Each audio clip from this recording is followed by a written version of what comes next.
From November 14th to 21st, we're inviting you to join us for a powerful trip to Ghana. This isn't just a vacation.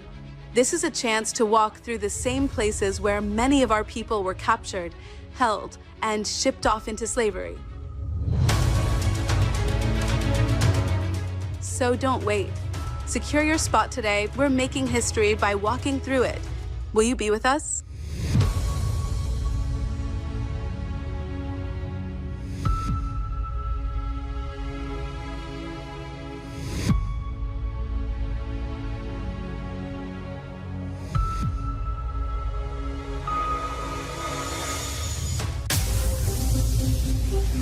Introducing the African Diaspora News Channel app, your gateway to stories that's overlooked by the corporate mainstream media.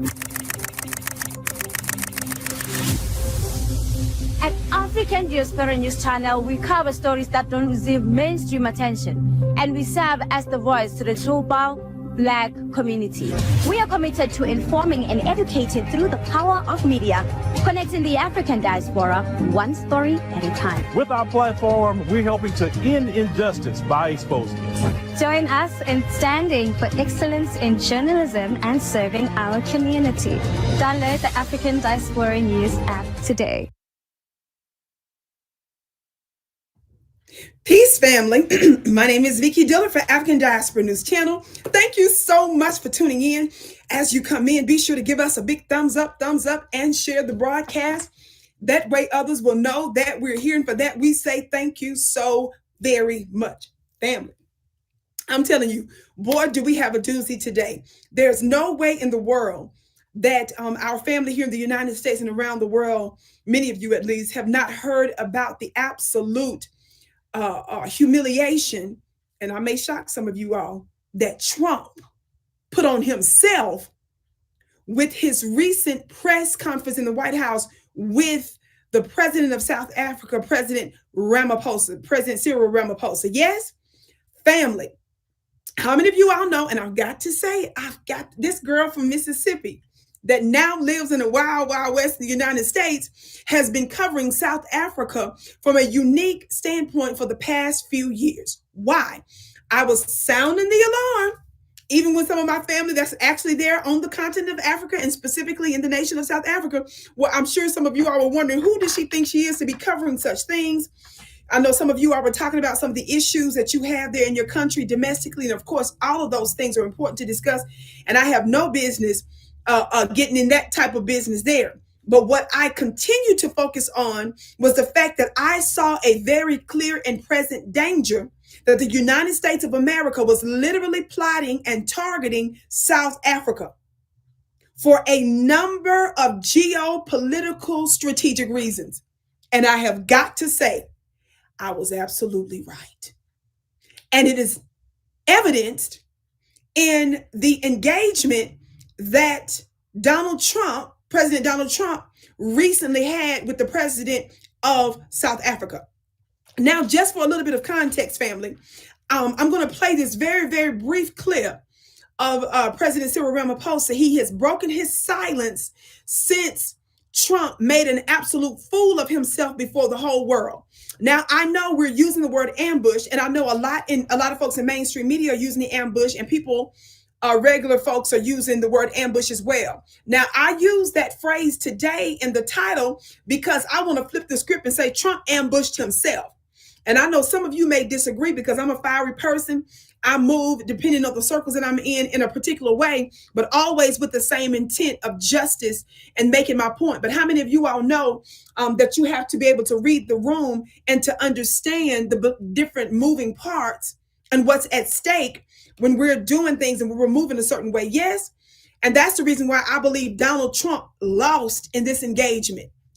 And I'll explain why in just a moment.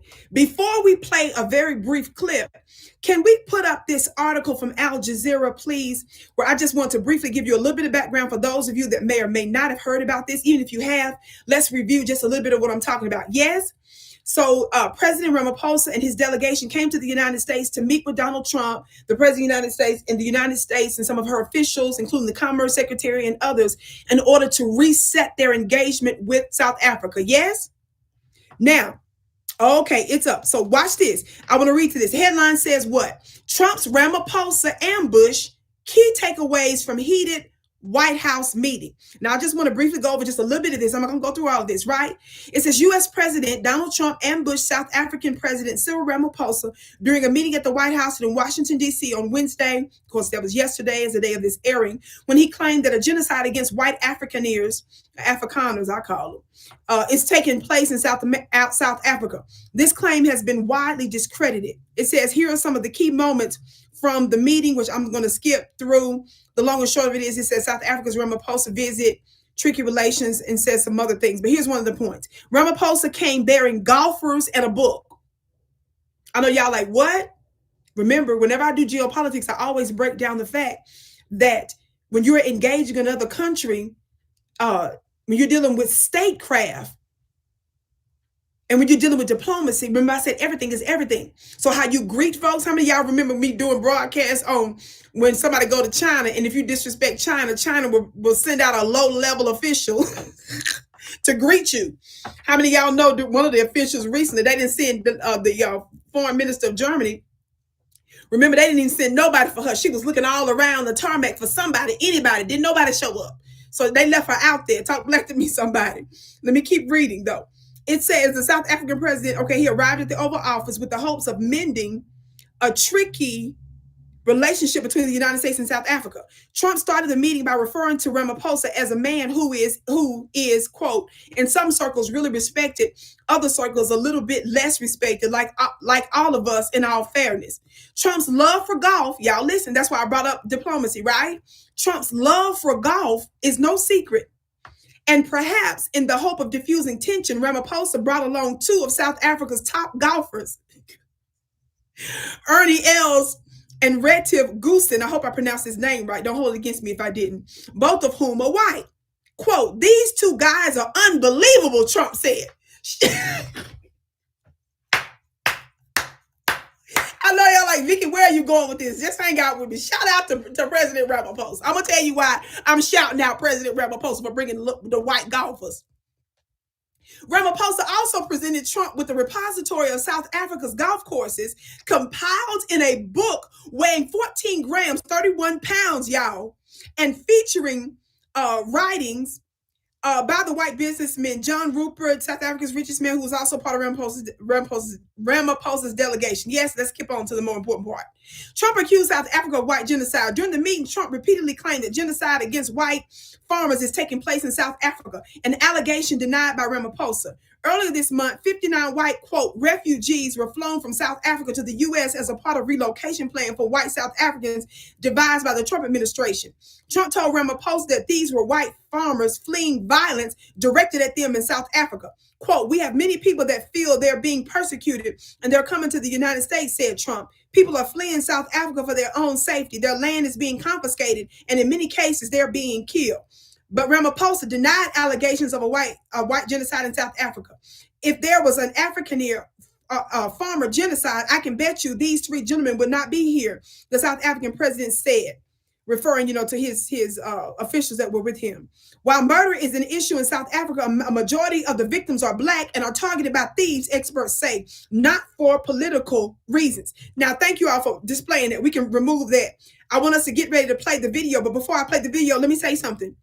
First of all, how many of you all know that some of the reports that I've been reading and hearing about some of the so-called white farmers that have been persecuted is like not even 1%. It's like a point something .0 something another. It's low. It's not even worth remembering because it's so negligible. Number two, how many of you all know that the Afrikaners there is only a small portion of white folks that are farmers? It's a lot of the Afrikaners that have other jobs. How many of y'all know they're not mostly farmers, and they're a tiny fraction, as President Ramaphosa stated. Also, how many of you all know that it was the white farmers over there that was persecuting the Black South Africans on their own land? Now, if you watch the whole engagement, You all are so used to bluster and the loudest in the room, which is Donald Trump, and he acting like he's at the AMC theaters. He had the lights turned down to play this video of Julius Malema singing that Boers song. I won't go there. I believe Brother Phil discussed some of that, I believe. It looks like I saw one of his titles and when he was discussing this already. Watch this. I discussed Julius Malema. Look right here on this broadcast. Just pull it up. You'll see a long time ago, I discussed the fact that they are targeting Julius Malema. These special geopolitical groups, they started writing hit pieces out on him, asking if he is the most dangerous man in South Africa. Talk black to me, somebody. I did that, yes? We can, matter of fact, I'm gonna ask the team, can they play that? The video of Trump, that engagement of Trump and President Ramaphosa really quick. Can we get that ready? If so, family, let me, because I didn't expect to ask the team to do that. But if we can do that, that would be great. I would love for us to play that. Just let me know if we can get that up in just a minute, just for a point of reference, family. I want y'all to stand by for that. Now, I want y'all to keep that in mind that number one, those white farmers, it ain't even a lot of white farmers. And like President Ramaphosa said, the majority of folks that have violence exacted against them and those that are majority killed are Black South Africans. Yes, the one on Trump, the Trump plate of Julius Malema. Yes, I want the team to do that. Let's watch this clip, family, here in just a minute of Trump putting up that clip on our brother Julius Malema. Can we get that ready? Stand by for that, family. Then I'll do the rest of my commentary on the other side. There's nothing you can do. There's nothing this parliament can do. With or without you, people are going to occupy land. We require no permission from you, from the president, from no one. We don't care. We can do whatever you want to do. Who are you to tell us whether we can occupy land or not? We are going to occupy land. Yes. South African occupy land. That's who we are. Honorable member, want to do. Speaker, you can withdraw my membership from this useless parliament. Honorable. Yes, honorable member. Must never be scared to kill. A revolution demands that at some point there must be killing, because the killing is part of a revolutionary act. Shoot to kill. Yamaza. Kill the poor, the farmer. Kill the poor, the farmer. Brr, pa, pa, brr, pa, pa. To kill your master. Kill the poor, the farmer. Kill the poor, the farmer. The mayor of DA in PE is a white man. So these people, when you want to hit them hard, go after a white man. They feel a terrible pain because you have touched a white man. Not because Mashaba and Soli will not be touched. They will be touched, don't worry. But we are starting with this whiteness. We are cutting the throat of whiteness. Shoot to kill. Yamaza. Kill the Boer, the farmer. Kill the Boer, the farmer. Brr, pa, pa, brr, pa. Shoot to kill. Yamaza. Kill the Boer, the farmer. Kill the Boer, the farmer. Brr, pa, pa, brr, pa, pa. I don't know what's going to happen in the future. I'm saying to you, we have not called for the killing of white people, at least for now. I can't guarantee the future. Yeah, but I mean, you'd understand somebody watching that, especially as it gets shared on Twitter, they freak out. It sounds like a genocidal call. Cry babies.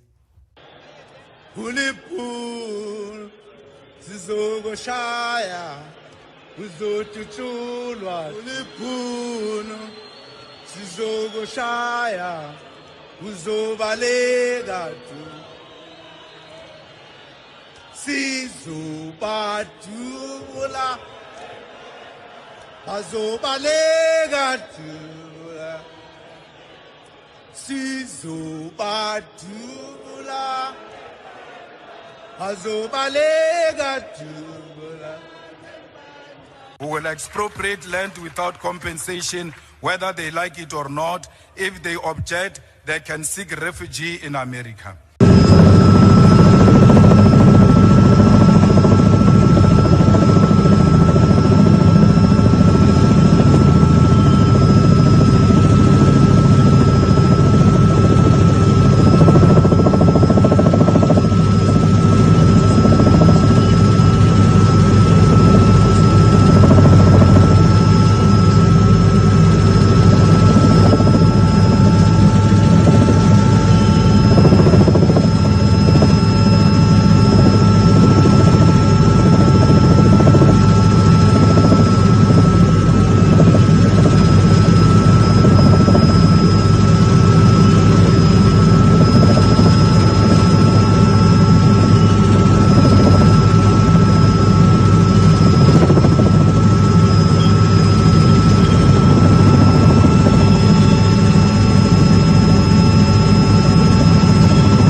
Okay, family, that was a brilliant mashup by the team here at African Diaspora News Channel. Shout out to them for that.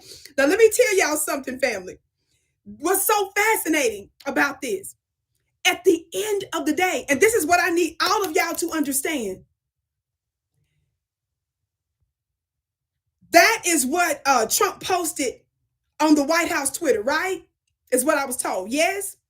How many of y'all know that Trump played a clip, a little brief clip of that during the White House press so-called ambush when he met with President Ramaphosa, when he had the lights dimmed and all that, like he was at the AMC theater? How many of y'all know that? Let me tell y'all something. You're not fixing to trick Black Americans here in the United States or around the world, in this case, our South African brothers and sisters. Here's why. You are the aggressors. I said you are the aggressors. You are the one that invaded land. You are the one that deleted mass lives. You are the one that destroyed a lot of the Black South African folks there. You are the one that imposed your type of Jim Crow, which was your apartheid there. You were the one that violated their human rights. Talk black to me, somebody. Let's get the record straight. And the reason you're upset is because people are deciding to resist your oppression and hold you accountable for property and possessions and wealth that does not belong to you. You're in a country that's majority Black. And even though technically on paper, you're not under apartheid, you're still under a form of economic apartheid because the white folks there still have a disproportionate amount of wealth. You think, how dare you to stand up against us and hold us accountable for that which we have inflicted on you? It's not the other way around.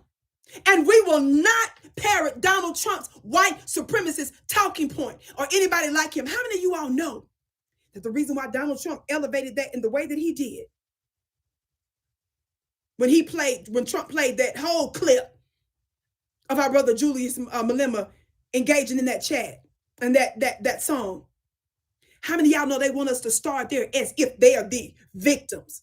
How many of you all know when we show y'all crosses of us strung up in our calories here in the United States and in South Africa, when y'all deleted them in the way that you did, they never even wanted to admit that that's what they were doing against our family. They didn't call it no genocide when they was inflicting oppression against them.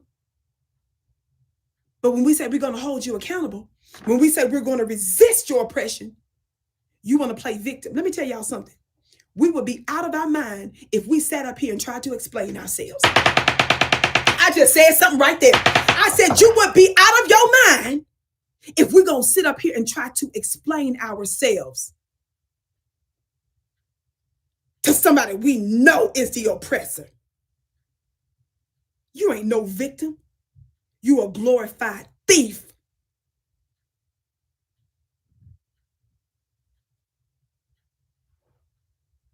And so we're not going to sit here and start like our brother's doing something wrong. See, this is how you know, Black family, when you're out of your mind, when they don't expect you to do nothing about them taking you out. Isn't that crazy? When you decide, well, no, maybe no, we need justice here. If we say, no, we got to push back and resist them taking us out, destroying us, stealing from us, then white folks look at you like, what?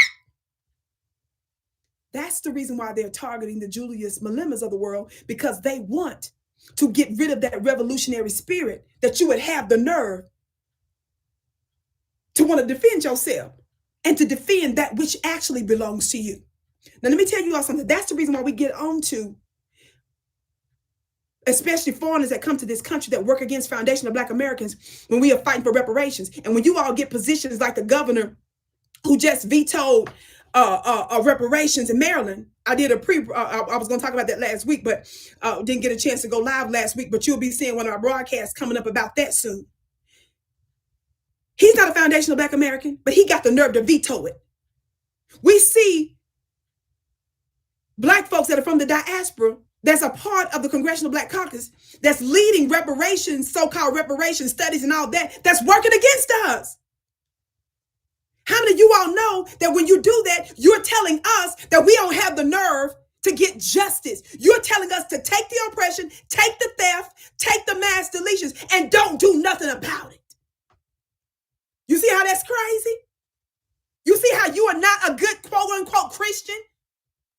You see how you're not doing some of y'all's Lord and Savior Jesus Christ any justice by being weak and the devil and letting folks run over you? How many of you all know that mindset is what's keeping us oppressed? Now, how many of you all know that the United States of America brags about her so-called beginnings, notwithstanding she lied about it? But America glorifies, reveres, and memorializes, lionizes those that use violence and revolution for their so-called freedom. Tell the truth. America tells you that's the way to go. This is what makes us great. We shed blood for our freedom. But the moment you say we're going to defend ourselves and resist oppression and do the same, then all of a sudden, white folks trying to flip the script and act like you the victim. You ain't no victim. It's the same reason why I keep going off about the fact of now all of a sudden Trump, as well as the Biden administration and other administrations, sitting up here talking about, China got to stop pushing fentanyl across the border. How many of y'all know Trump did impose tariffs against Canada, Mexico, and other countries, talking about they got fentanyl coming over here, or the elements that make up fentanyl, because white folks are disproportionately taking themselves out by doing drugs? How many of y'all know white folks done sued pharmaceutical companies, doctors, and won? Talking about, they gave me a prescription that I asked for, that I said I was sick and in pain for, but they should have gave it to me because it's addictive now. White folks, take responsibility. Y'all told us in the 80s, when y'all twitched Nancy Reagan's former first lady out there, when y'all created crack cocaine, you flooded crack cocaine in the Black communities, and then you created laws to entrap us, and you used that money to fund those illegal wars that y'all was doing. How many of y'all know that was what the Iran-Contra stuff was about? Research it.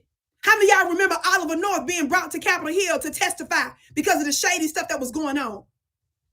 Do you all know that the United States government worked with the Contras, Nicaragua, worked with Iran, with the weapon sales and drugs and all that stuff, with all them different geopolitical countries mixed up together to work against foundational Black Americans? But before they did that, they went to Congress and asked Congress to fund this little secret private war they was doing. And Congress at the time said, no, we're not going to do that. So guess how your government raised the money?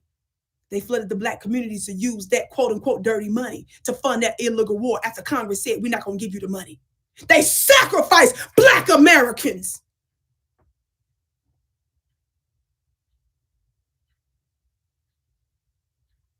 And they used multiple countries to do it. And the moment some of us said we're going to fight back, you want to sit here and act like you're a victim. We're not going to give you no explanations. And we sure ain't about to make you feel comfortable in deleting us and destroying us. Now, let me quit hollering and screaming. My time is almost up. Can we play that clip now? It's very short. Of President Ramaphosa after that White House, so-called White House ambush. Let's play that brief clip of him responding briefly to that. Can we do that? And then I'm almost finished after we play this short clip, please. Although a number of issues came up, which you will all have observed, and we were able to have a robust engagement with Mr. Trump in your presence, and it was also good to have a number of members of the delegation to field a number of either questions or make comments. So that, in my view, was really good, and also to respond to some of your South African questions. Following that engagement, which you all witnessed, we retired to what I think they call the cabinet room for lunch. And we had a rather pleasant lunch. It was quite delicious, and 3-course meal, and we were able then to have really good in-depth exchanges with President Trump and his other officials. The discussions revolved, of course, around golf, but they also revolved around issues of trade and investment. And we were able to, in discussing all that, want to confirm that there will continue to be engagement between South Africa and the United States officials, particularly the trade and industry level, to deal with the package of issues that we had tabled that have to do with trade and investment. And if you like, Minister Tau will be able to outline some of those that are now being given serious consideration by the United States. So I was rather pleased that there's a firm agreement and undertaking that we are going to continue engaging. So there's no disengagement.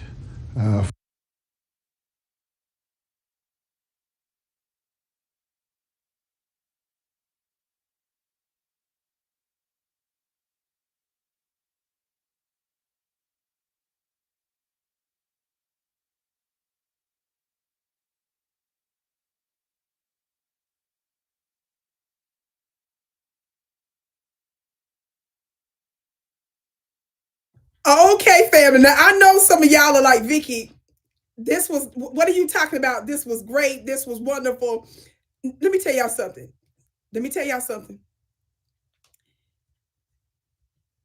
President Ramaphosa, believe it or not, did an absolutely brilliant job in that piece. Did y'all hear President Ramaphosa emphasize the fact that they had lunch, a 3-course meal? Did you all hear him say all that? Did you hear him say it was quite delicious? Y'all missing what he doing right there. You got to understand that President Ramaphosa isn't just talking to you. He's talking to world leaders, and he is allowing the full madness and the uncivilized hissy fit that Donald Trump had. He's allowing it to be on full display in the world. How is that going to work for South Africa and the rest of the global South later? It's going to make them even more cohesive, because it's showing that these folks are like anti-Black tyrants that cannot be trusted. And while they're doing a show, Trump was doing a show, but don't you think for one second that President Ramaphosa wasn't doing the show. That's going to work for them in the end. Why do you think they were a target for the United States, even under the Biden administration? Because they are concerned about their connections to Russia, they were concerned about their connections to Iran, and they were concerned about their connections to China and others. I have constantly defended Dr. Naledi Pandor, your former foreign minister, because she was under attack, because the United States was upset. She was one of the foremost voices on holding Netanyahu and his folks accountable in the ICC, yes, and the ICJ, both courts, because now they got warrants out for his arrest. But she was pushing that, as well as the case in the ICJ. Yes, they're trying to punish him for that. I've already explained that to you, and how your United States Congress folks wrote a letter threatening the prosecutor of the ICC. But how many of y'all know they CC'd that same threat letter to your former foreign minister, Dr. Naledi Pandor? How many of y'all know a few years ago, I'm going to keep repeating this because I was covering it right here on African Diaspora News Channel. The ambassador to South Africa, former ambassador to South Africa, Mr. Briggity, a black man. How many of y'all know he lied on South Africa so that he could disrupt their economy, saying that they were shipping armaments to Russia? That was a lie. After the exhaustive investigation, before the investigation was done, he came out to try to backtrack it, but the damage was already done because he was trying to mess up y'all's economy, and he did just that. And there was a lot of other shady dealing that was going on. They were trying to do that because South Africa served as a powerful linchpin between all of these other nations, and they were trying to weaken BRICS and weaken the other international coalitions that were not Western backed and United States backed. Talk black to me, somebody. Now I got to get ready to go because my time is about up. I wanted to say this part.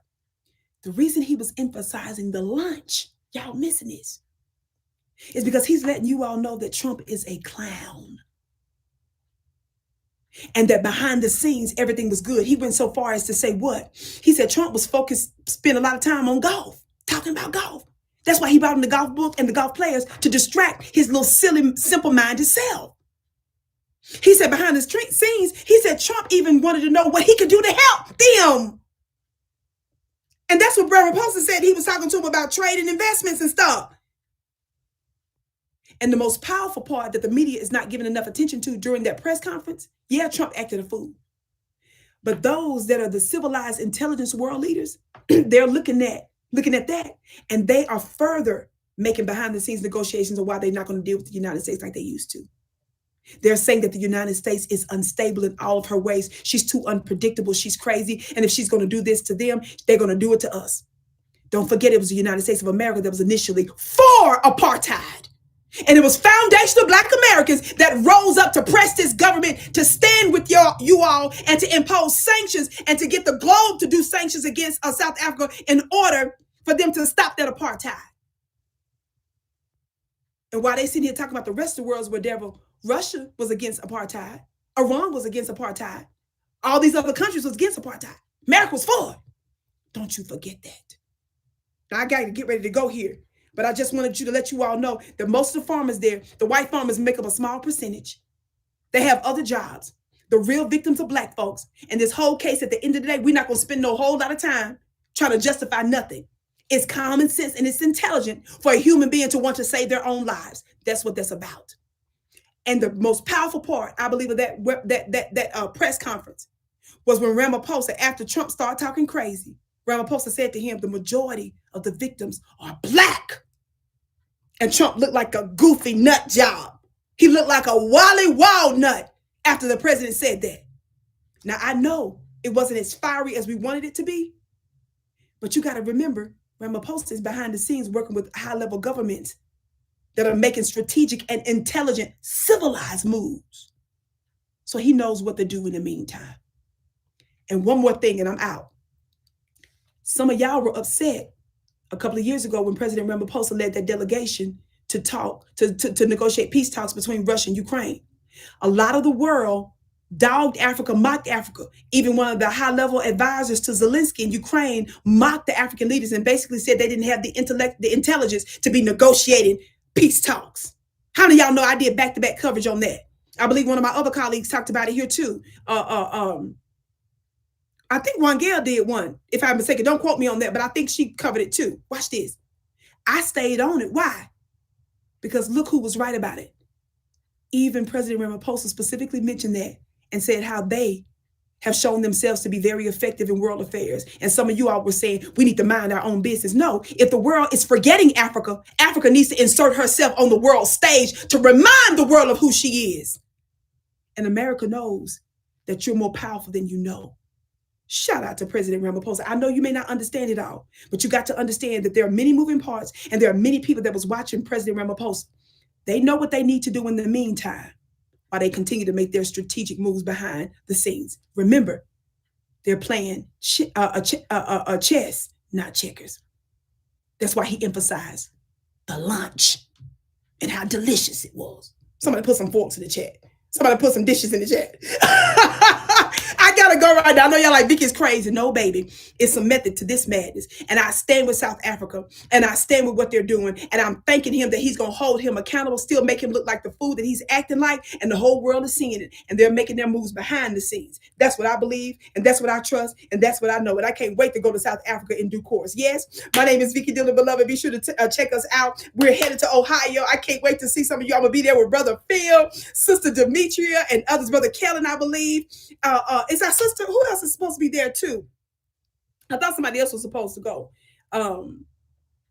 There with us too. But anyway, I gotta get ready to go, family. I'm rambling now. Don't miss Brother Phil's live tonight, 8 p.m. Eastern, family. I cannot wait to see you.